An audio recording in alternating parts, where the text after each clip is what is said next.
Welcome back, ladies and gentlemen, to another edition of Through the Fire and the SBN Small Business Network podcast. I am your host, Ryan Wickline, and today we're joined by a very special guest with a pretty amazing story. She's a mom, a wife, a Christian, and the podcast host of the Redeem podcast, Ms. Lauren Burns. How you doing today, Lauren? I am great. It's so nice to reconnect with you again, Ryan, and to be able to share on your platform. Thanks for having me. Hey, not a problem. When you reached out to me and was asked for some help and guidance and something, I'm like, here, I'll bring you on here. I said I didn't realize how, from before when we talked, like I said before I hit record, like your true story. Yep. So Ryan and we met a couple months back when you were on my show, sharing your story of all that you've been through, which was phenomenal and hard and great conversation.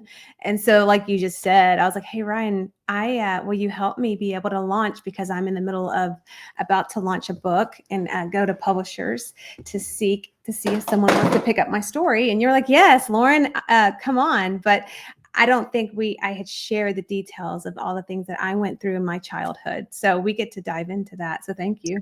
Hey, not a problem. So, number one question the audience is probably asking right now, asking themselves, who is Lauren Burns? So I am, like you said, I'm a mom and a wife. I'm a full-time physical therapist, but about a year ago, I really felt God sort of calling me. When I say that word calling, it was like this passion, this like deep emotion of it's time to share your story of what God did in my life, because my story is actually made into a TV movie by NBC in the 90s called Desperate Rescue, the Kathy Mahone story. And it's a great movie. They do a great job of showing what happened to me as a child, but you're not going to hear about what God did. And Ryan, I truly believe the things that I went through, it's miracle after miracle. And there's a big thing for people to hear, that it doesn't matter what you've gone through in your life, what trauma, what loss, what hurt, what childhood destruction, God is still good and he can redeem and restore. So that's why now I'm not just a physical therapist, but I'm a podcaster and soon to be author to share those stories. Well, you have such an amazing backstory. You want to tell us?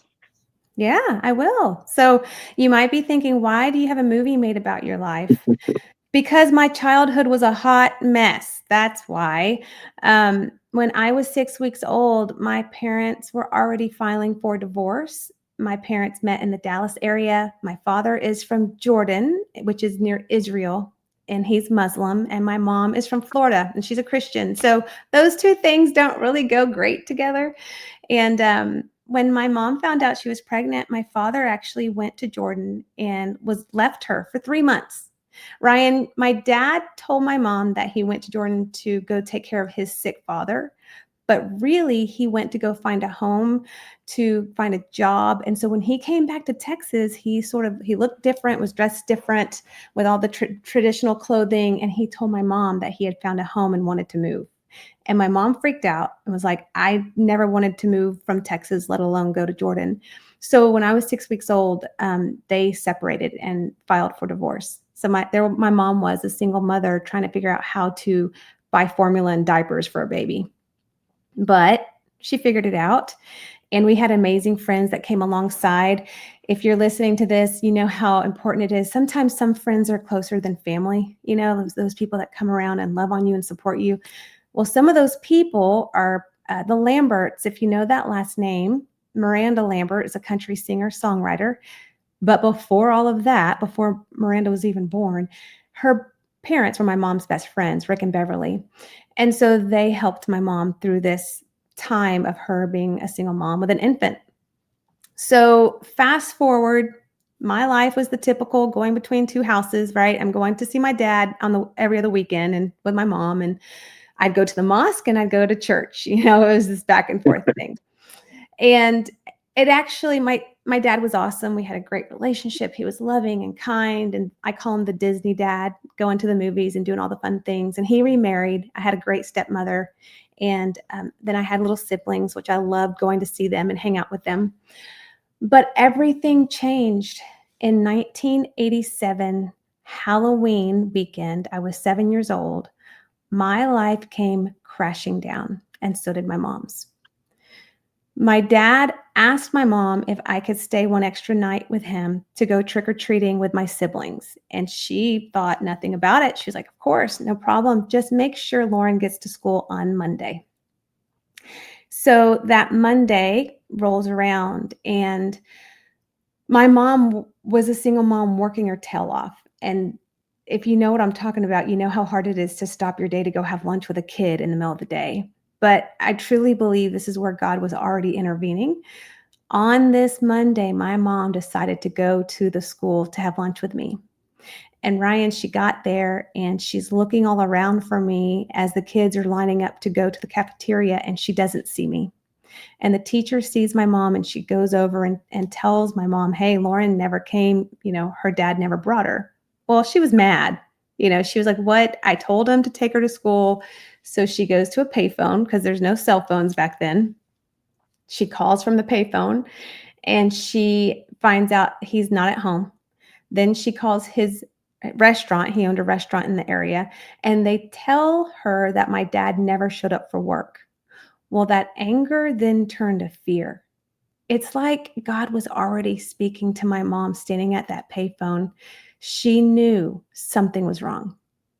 She had traveled to Jordan before they got married, and she remembered that the main airlines into Amman, Jordan, was the Royal Alia Airlines out of New York City was the headquarters. So standing at that payphone, she called the airlines. And she asked the woman on the phone, do you have a Lauren and a Ollie on your flight reservations? And the woman said, ma'am, I can't give out that kind of information. And then my mom's voice changed. And she said, please, I think my ex-husband's taken my daughter. Can you please help me? And the woman came back on and said, yes, I have a Lauren and a Ollie arriving in Amman, Jordan this evening. And so that was the moment my mom knew that my father had taken me. Wow. Like, what was going through your mind during all this? Yeah, great question. So when my dad picked me up, and Ryan, when I started researching, I've watched the movie, and of course I know the story, but when I felt God really calling me to write a book, I have a box that my mom put everything in, every newspaper clipping, article, magazine. We were in tons of magazines. I don't know how that happens, like how the media finds things out, but I mean, it was crazy.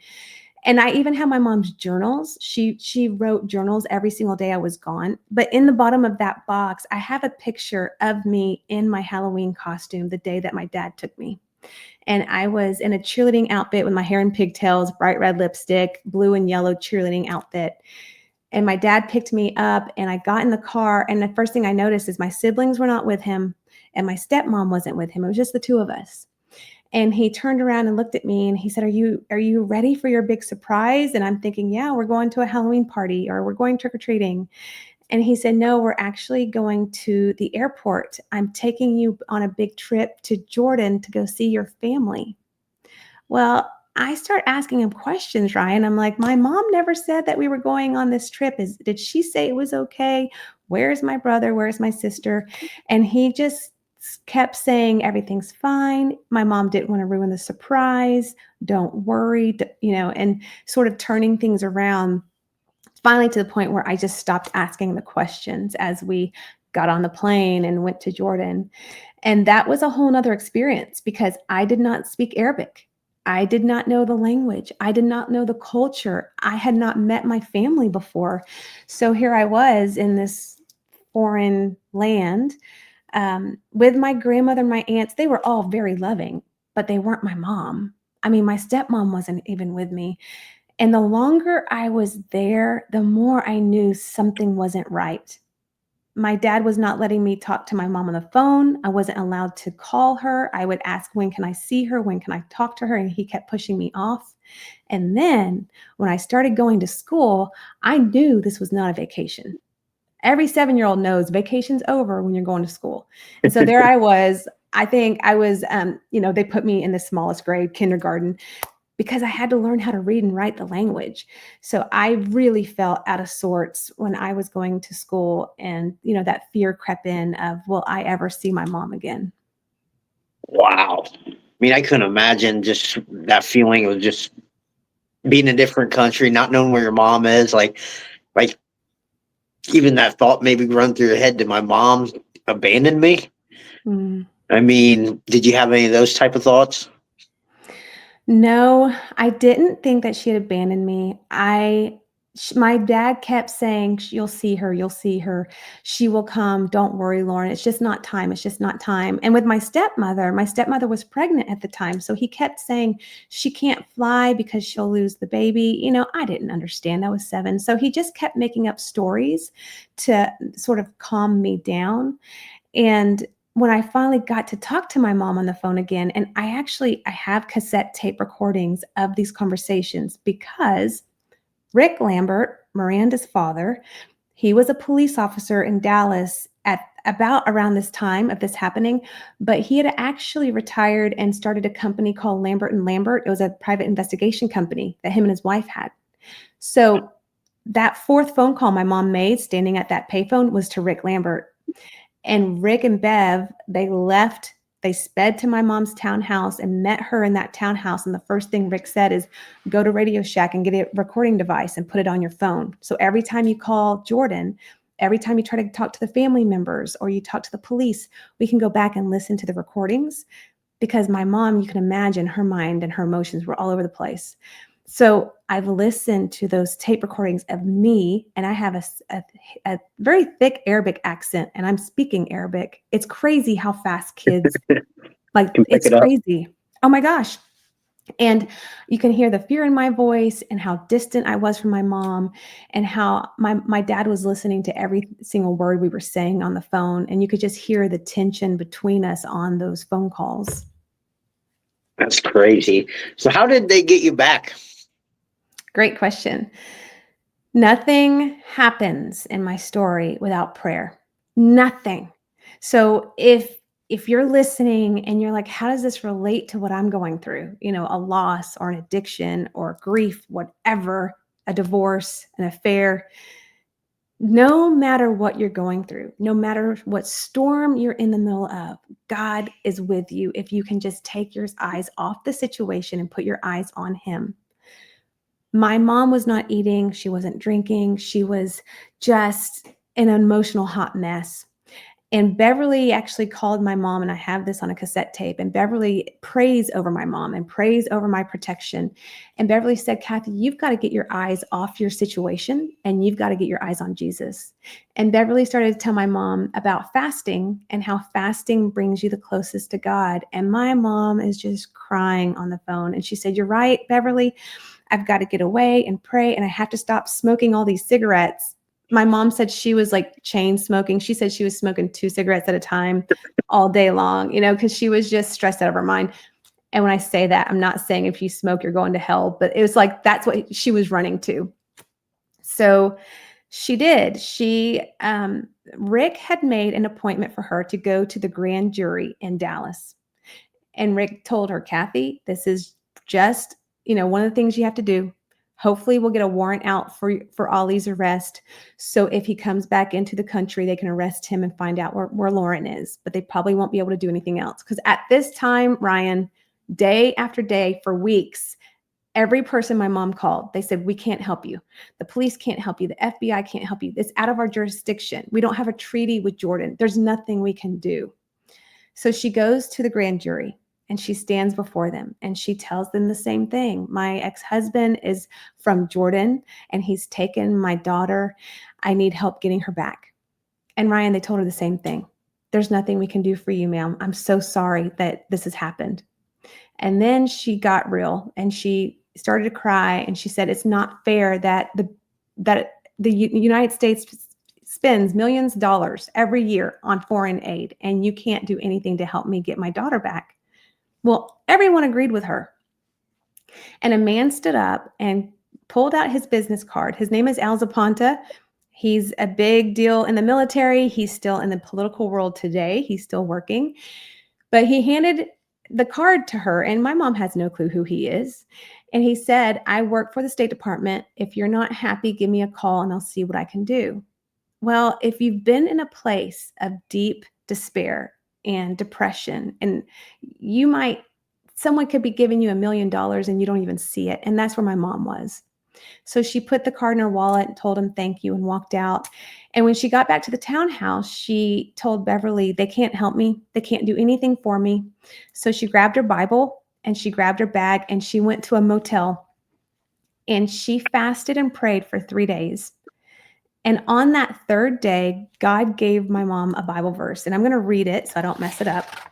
It's in Daniel. So Daniel had been fasting for 21 days, and the angel Gabriel came to Daniel. And in chapter 10, verse 12, the angel Gabriel says to Daniel, do not be afraid, Daniel. Since the first day you set your mind to gain understanding and to humble yourself before God, your words were heard.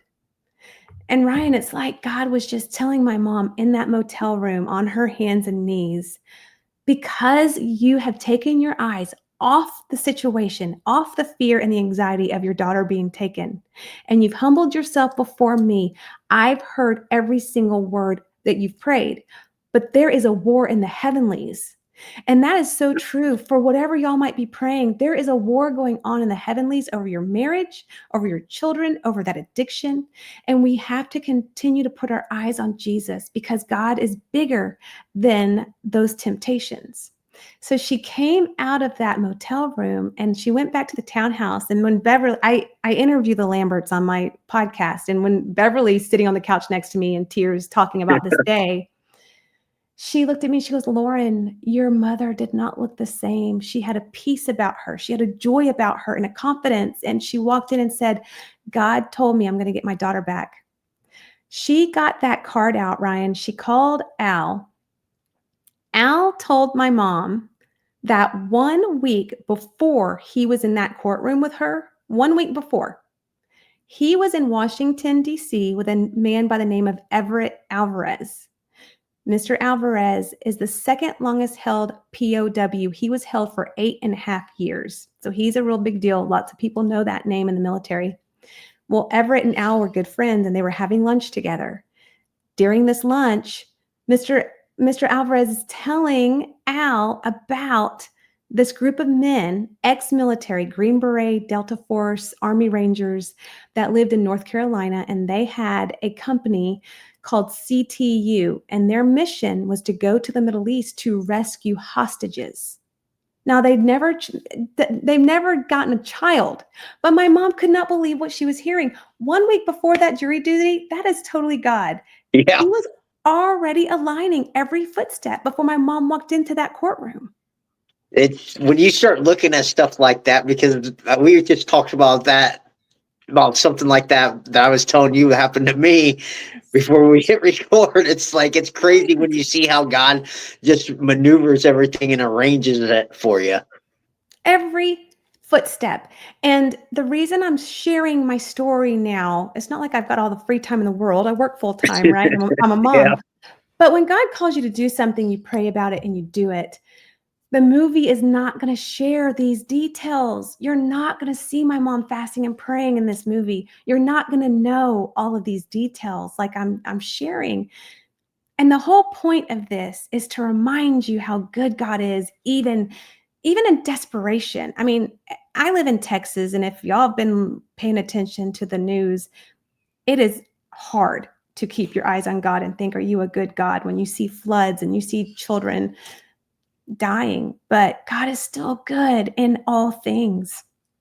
So after that conversation, of course, my mom said, I want to meet these men. And Al was like, well, Kathy, it's going to cost a lot of money. She's like, I don't care how much money it costs. I want to meet these men. So she flew them to Dallas, and she shows up with like binders. And I have all of these binders, which is crazy. Photos of my father and all his family. He had like 12 siblings, maps of the town that he lives in, every detail from memory. She even drew what his house looked like, whatever she could do to help these men. So she was prepared. She walked into that meeting and these men were like, okay, we've never rescued a child. We don't work for the military anymore. So if we're captured, we cannot guarantee your daughter's safety or your safety. And it's going to cost a lot of money. And my mom was like, I don't care. So they said yes. They said yes to going and rescuing a 7-year-old little girl that they had never met. And me doing this podcast, Ryan, I've reconnected with the men. First time I've talked to them since my rescue. I interview them on my podcast. And last September, I got to see them in person and hug their neck and tell them thank you for risking their lives to save my life. Wow, what an experience. It's How'd so that cool. interview go? Oh my gosh. I mean, lots of tears on my end. And I've learned so much about my story that I never, ever knew. That all of the details are going into the book of how did they get the visas? How did they get the border passes? How did they know where to go and where not to go? Dave Chatelier is the oldest of the men. They call him Grandpa. And to hear him speak, man, he's amazing. But he went into Jordan first because he had to try to find me, try to find my father's home, and try to figure out an escape route of how to get me out, because you can't just put me on a plane and get me out of there. He was in Jordan in country for about 3 weeks, and he could not find me. It was much harder than what he expected.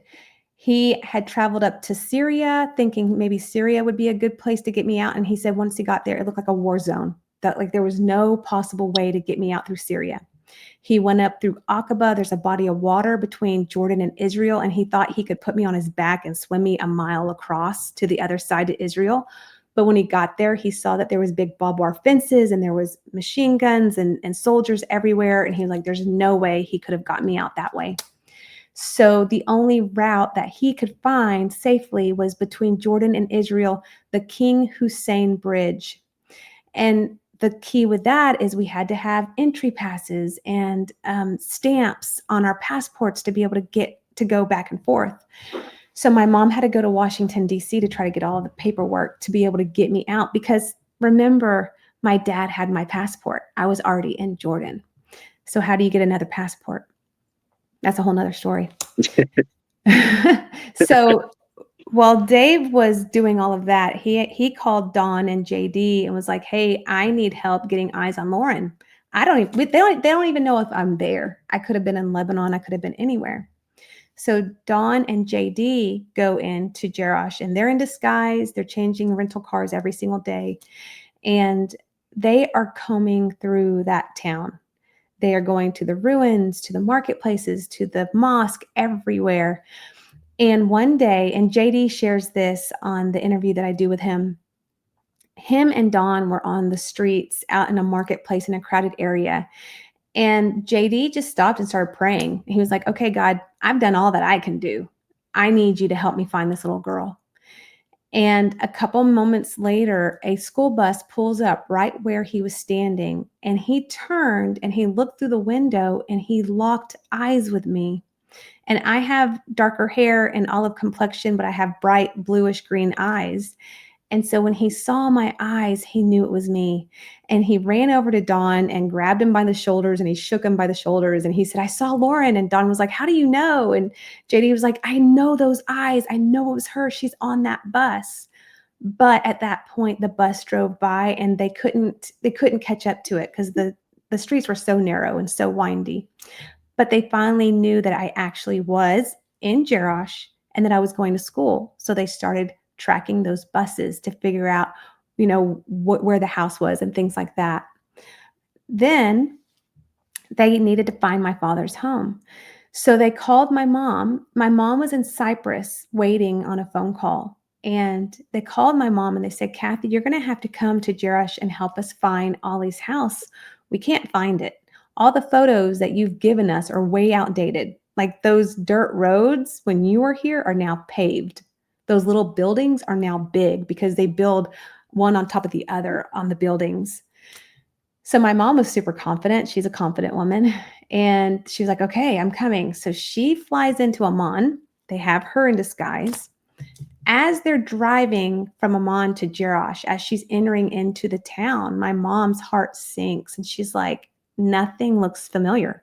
I have no clue where this house is. Nothing is the same. So she gets down on in the floorboard. Now Dawn is driving in the front seat. JD is in the back. And my mom is down in the floorboard with her eyes closed, and she is praying out loud, God, you've got to show me where Lauren is. You haven't brought us this far to not even find the house. And she was like, I don't even care if these men think I'm crazy. I'm desperate. And with her eyes closed, God began to show my mom which way to go. With her eyes closed, she started telling Dawn, turn left, go straight, turn right.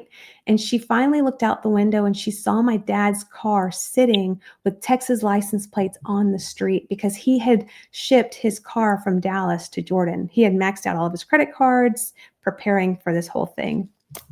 And so my mom froze. And when she finally was able to say, I saw the car, Dawn turned the car back around and told my mom to hide her face. And when Dawn drove back past that building, he saw my dad come out of the building just long enough to be able to spot him. And so again, Ryan, it's like every single part of my story, everything happened after people started praying. Wow. I mean, that is just amazing testament to like what God's done and how he led your mom to you and led everybody to you to protect you. Mm-hmm.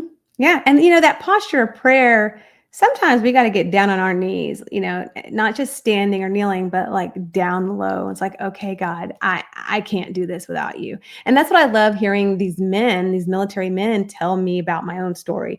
They say the same thing. They're like, Lauren, all of our expertise, but there's no way we could have done it without God leading us. I mean, for them to even say that.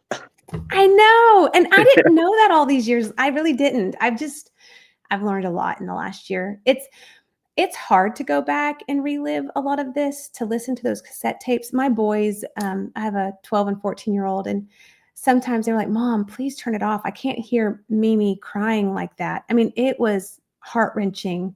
So I don't want to make it sound like it's easy to go back and talk about hard things, but when you can get through it, it's so rewarding on the other side. Yeah. So they found you. What was the rescue attempt like?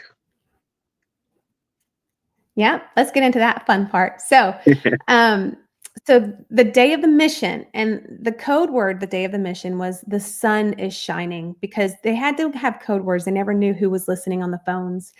And the sun was SON, not SUN. So even the code word was the sun is Jesus. So that was just more confirmation. My mom needed every confirmation you can imagine to know, hey, God is with me. I am not alone in this. Because come on, we know about fear and doubt, right? So the day of the mission, there's two cars. One was Dave Chatelier. He was watching the house to make sure I actually got on the bus that day. You don't want to hijack a bus and I'm not on it. And then the other car was my mom and JD and Dawn. And so when Dawn saw that I got on the school bus that day, he drove over and told them Lauren is on the bus, mission's a go. So as soon as the bus passed Dawn drove up and he parked right behind the bus, because the bus had one stop on the outskirts of town by a little farmhouse that was away from the crowded city. And so Dawn got out and went over to the driver's side door and got the keys out of the ignition from the driver and threw them into the bushes as he's like speaking English and he's just distracting the bus driver. JD went over and he pried open the passenger door, trying to get onto the bus. And then my mom walked over and she's all dressed in disguise. Her hair's covered, but she spotted me in the window and she went and tapped on my window and she's motioning to me. Ryan, I totally froze. It's like all of a sudden I was in a movie or in a dream. I saw my mom, but all I could think of is it can't be my mom. My mom's all the way in Texas. This can't be real. I went into shock immediately. I would not move. I would not budge. And so my mom had to get on. She pushed past JD. She got on the bus. She picked me up. And as she's getting me off the bus, there's a woman chaperone on the bus. And she turns around and she's trying to pull me away from my mom. And my mom lets go of my hand and she punches the woman in the nose. So now this woman's bleeding. So now I'm really freaking out because I'm like, okay, this can't be my mom. She's punching somebody in the face, you know? Um, so the men see what's going on and they go over and help my mom and they get me in the car. They cover me up in the floorboard and we take off. And then a couple blocks down the road, we switch cars with Dave. So that way the authorities would not recognize the car that we had when we hijacked the bus. Dave took that car and he went back towards the city to be a decoy. So he had one of the most dangerous missions because they pulled him over. They pulled him over, pulled him out of the car. They're tearing apart the whole car, looking for me and my mom, looking for any article that would relate to us. And Dave is just speaking English. They're all speaking Arabic. And this goes on for like 30 minutes. And the day of the mission, my mom had made fake reservations for us at the airport, hoping they would look for us at the airport. And that's what happened. In the middle of that interrogation, all of a sudden, Dave talks about this. He starts hearing Alia Airport on the radios that the soldiers had. Within moments, they left Dave on the side of the road. They all jumped in their squad cars and drove to the airport looking for me because they were shutting down the whole airport trying to find my mom and I. So while that's going on, and we didn't know any of this, we are headed towards Israel. It's about a 45-minute drive from where they hijacked the bus to the border of Israel. When you get to the border, you can't just drive your car over the bridge. You have to leave your car on the Jordanian side. So we're driving and the fog was so thick that day that we had to drive very slow. My mom's holding me in the back seat and she's praying over me. And all of a sudden my mom looks out the front window and she's like, what is that bright light in the distance? Like all they could see was this little bitty light through the fog. And Dawn said, well, Kathy, that's Israel. The sun is shining over Israel. And Ryan, it was like, just again, God's confirmation of, I have not left you. I am still with you. I am not going to let any harm come to you. And, you know, we need those reminders over and over and over again. So we get to the border.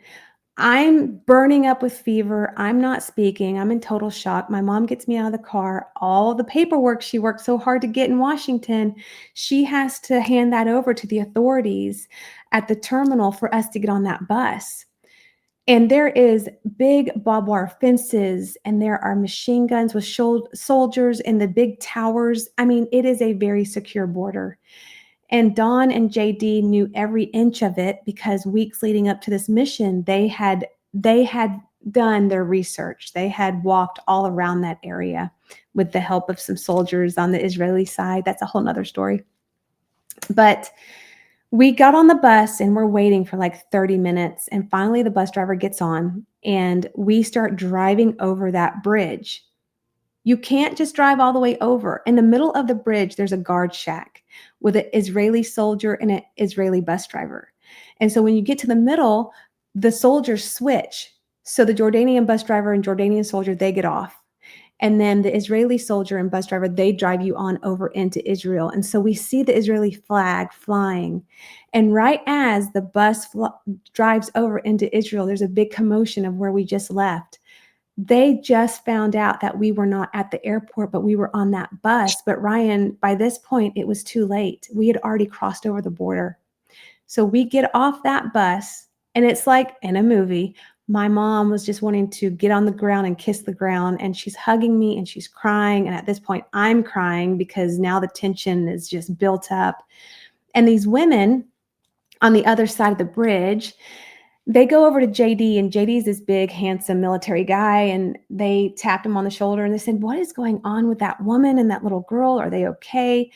And JD looks and he's got tears going down his face. And he said, we just rescued that little girl. She's been in Jordan for 3 months. Her father took her from her mother and we just brought her back home.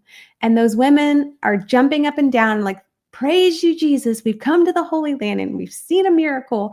And they come around and hug us and pray over us. And they're celebrating after this huge rescue. Wow, that's just like an amazing sight to see, and like that God Right? led everybody through there, but it was your mom's faith, Yeah. you know? Like your mom was such a faithful, faithful woman, just believed every step of Yeah. the way. And it wasn't easy. So it wasn't easy, right? Like she had Beverly to point her back to God. And we all need that in these times of desperation when all you can see is that trauma that you're dealing with. We need people to point us back to God. And that was Beverly. And she's done that many other times in our life, by the way. But we all need that. And that's why the Bible talks about community and how we need the body of Christ. It's not just a churchy thing to say, it's truly that we come alongside one another and that we lift one another up, that we don't have to go through hard things by ourselves. Yeah. So if you talked about there being a book in the works, is there possibly a speaking career coming for you too? Oh, that would be awesome. If anybody needs someone to speak, I would love it. There's just so much. It's like faith over fear. And, talking about father wounds, I had a lot of father wounds I had to deal with afterwards. I had to learn how to forgive my dad for what he did because that unforgiveness just built up a lot of bitterness and anger in my heart. So, yeah, reach out to me and I would love to come speak. Are you currently working on your book right now or just shopping it? Thank you. Thank you for asking. So the first run of the manuscript is finished. In the next month or two, my book agent, a literary agent, we are going to go to publishers. It's seeking to see if someone would like to pick up this book and launch it. And so that if I would love prayers over that. The more interest there is through an email list and social media that people would say, hey, I want to hear Lauren's story, then a publisher is going to be like, yeah, let's do this. Let's pick up this story. So that's where I'm at, Ryan. It's a whole new journey. How much spiritual attacks did you get while you're writing your book? Great question. It depends on the day. I mean, doubt comes in all the time. Like, why are you doing this? You work full time, you don't have time, all these little voices that come in your head. And I've learned to stop and pray, put on the full armor of God. And then I see God show up over and over again. And I see how he has put people in my life for the podcast. I'm interviewing people I thought I never would, especially the men that rescued me.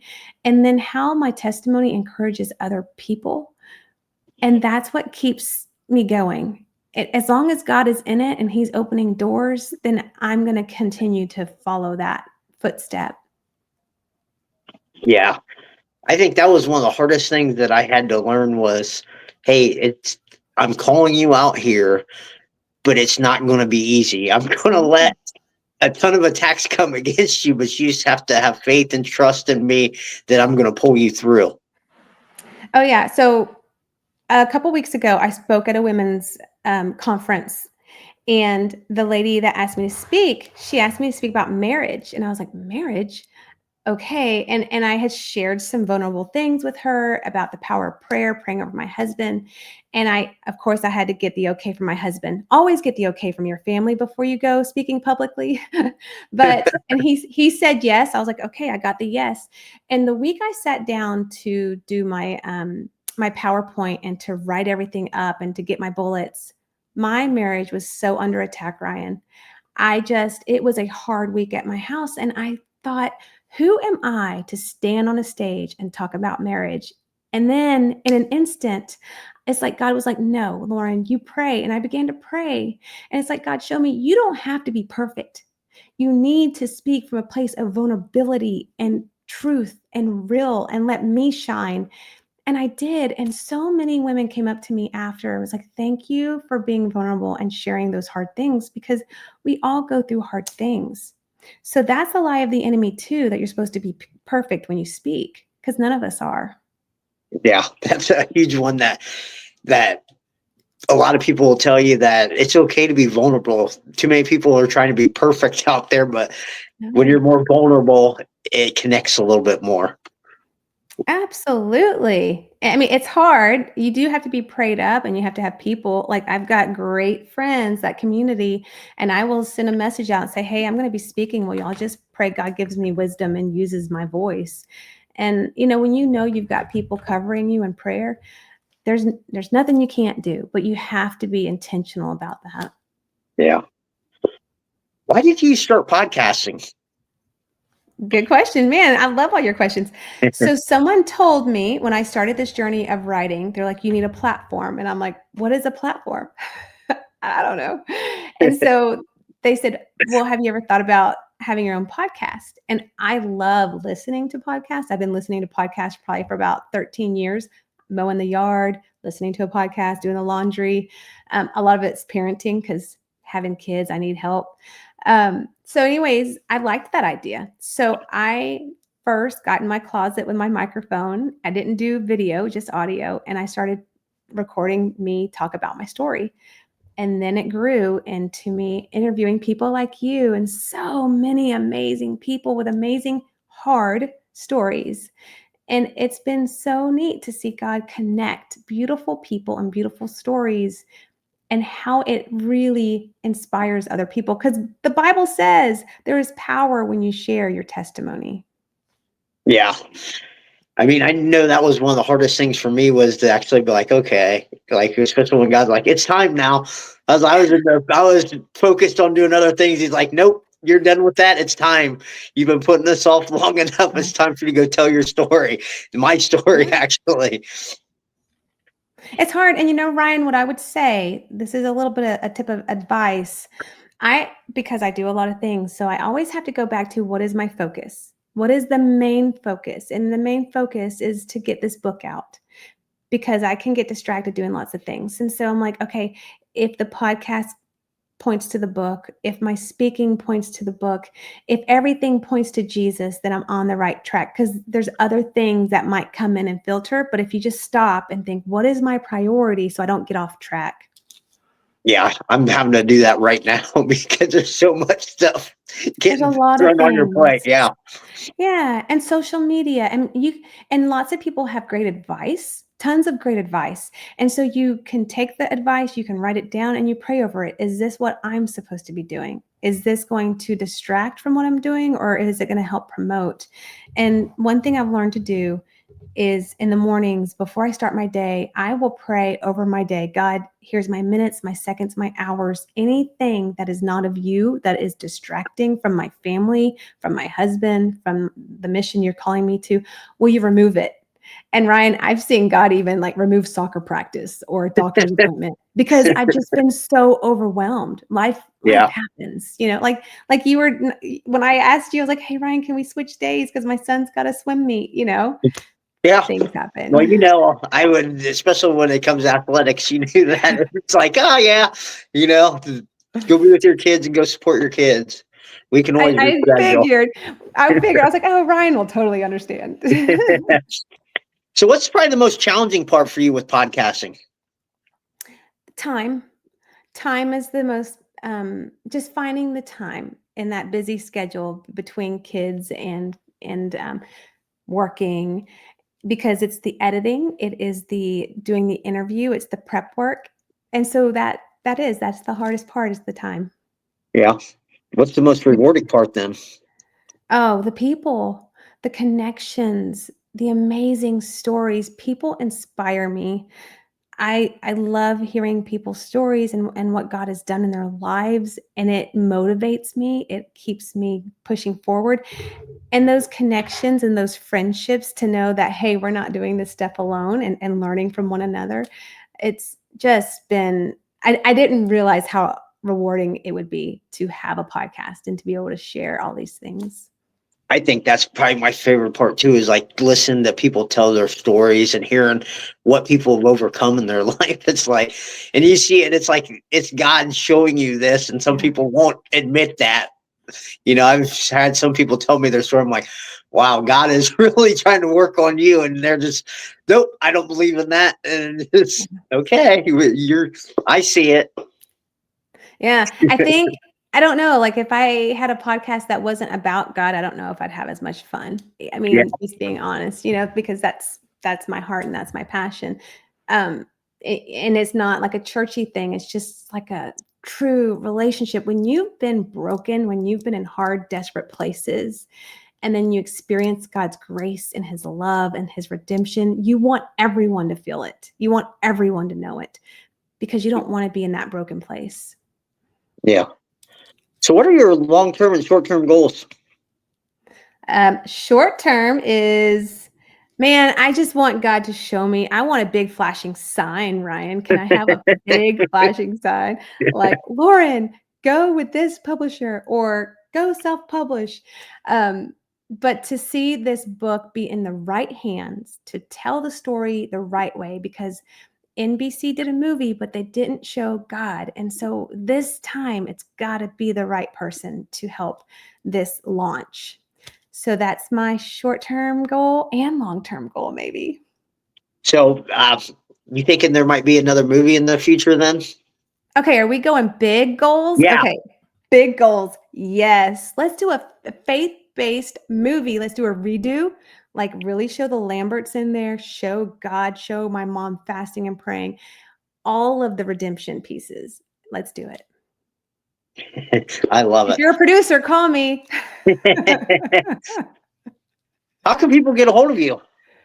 The best way, laurenburns.net is my website. So on laurenburns.net, you can subscribe to the Redeemed newsletter. It would be great if I've got a freebie as well that Ryan's going to share with you of knowing how or learning how to forgive hard things. And social media, I'm on Facebook, I'm on Instagram, and the Redeemed podcast is on Apple and Spotify. Awesome. Have we missed anything that you want to talk about? No, you've asked me great questions. You've touched every single topic. Thank you so much for watching the movie. Ryan watched the movie this week, guys. You can find it on YouTube. And I always tell people it's old, but It is very no. old. It was good though. I mean, like I said, before, when me and you talked the first time, you told me a little bit about your background story and everything, but I didn't think much of it because we were just chatting. And then when I went and did some research, I was like, wow. Like, she didn't tell me all this. And then I see there's Well, a movie yeah. on you, and I'm like, I wanted to see it. And I was like, my mom's all into that stuff. So I just told her about it. And I sent her the link, and I just ended up watching. I'm like, wow, that's kind of neat. But I was like, just like my mom said, where are the Lamberts? Where's God? Where's everything else at? Yeah. Well, we're going to redo. It used to play on Lifetime quite a bit, and people would call me like, hey, I saw your movie. But, like when you're going to be a guest on my show, I'm not going to talk to you about all the details. Yeah. And how do you tell someone, oh, by the way, there's a movie about my childhood, Yeah. A lot of people probably wouldn't believe you so much about That's that. true. That's true. Yeah. All right. Final question. What is one piece of advice you'd like to leave our listeners with about overcoming adversity? Forgiveness. And that's hard. It's easy to say the word. It took me a very long time, a very, very long time to forgive my father because I thought forgiveness meant that you have to forget. I thought forgiveness meant that person did was okay. And none of that's true. I don't know where those lies came from. Forgiveness is surrendering and putting it at Jesus's feet. I had to get to the point, Ryan, where I was like, okay, God, my dad is yours. This anger and this hurt is yours. I'm letting him go. He's not mine to save and to rescue. I don't want to hold on to this anger anymore. So that is the biggest piece of advice. If you can let go of old wounds and hurt and learn how to forgive, the Bible says 70 times 7 is how many times, and pray and pray and pray and pray and pray some more, that God would soften your heart and help you forgive that person. Wow, great advice. I know that's probably was my hardest spot, and I still struggle with that. And a lot of times it's like, God, help me to forgive. Yeah. Help my heart forgive these people for what they've done to me. And I know I'm not perfect, and help me forgive myself. It's so hard. And just because you think you forgave someone and it's coming up again, it doesn't mean you're a failure. Just keep forgiving. Just do it again. Yeah. The worst part is you'll drop it, or you think you dropped it, and then the enemy kind of puts it back in your head. And you're just like, man, you're like, whoa, I'm getting off track again. Yes. And then you feel like a failure. But no, we all struggle with that. All right. Well, Lauren, I can't thank you enough for coming on here. You have such an amazing story and you're doing such great things. Thank you so much. You are too, Ryan. You are too. I'm so glad to call you my friend and be doing this together. Yeah. Well, guys, that's all the time we have here today. Remember, the only way to get what you want is to go through the fire.